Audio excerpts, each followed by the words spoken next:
the big one is that it brings people together in person to exchange opinions and meet each other, drop their guards and drop their defenses in a good way, so we can communicate and exchange opinions on things that interest and interest all of us, and they're affecting and affected by our job. The big thing is that you have to think systemically. You have to think about all the different factors that might affect what you're observing, whether it's physical performance, whether it's team performance, or both, or health. And all these three are interconnected. You have to study the parts of the system, obviously, to understand what we're dealing with. So if it's anatomy, or is it pathology, or is it data analytics?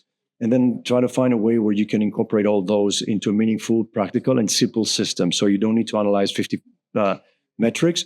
If you have that ability, then that's great. But I'm talking to the average coach, which I put myself into that category, that I'm not a data scientist. Thankfully, I have access to some, but you don't need to overcomplicate things. And just by doing that, you're going to gain an edge and you start learning more.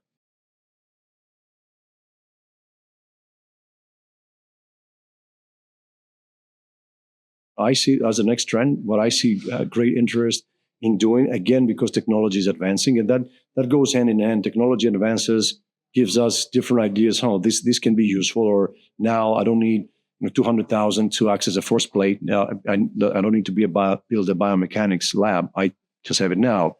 I have the KINEXON IMUs for very with a reasonable cost, so I can get a lot of information. I think that the motion capture systems are going to be the next thing. Kind of looking at kinematics more, and the accumulation of this is to combine kinetics and kinematics in a systematic way. And I know a lot of people. I'm not that smart, but I see that we come in certain blocks just by looking at one thing, and we say, okay, we need to know to see how this person moves and what kind of forces the body produces in this movement. So it comes intuitively. So we need this capture system, but we need the forces. So this is how I see things moving forward, and how I want to participate in developing that. Yeah, we have definitely taken steps forward.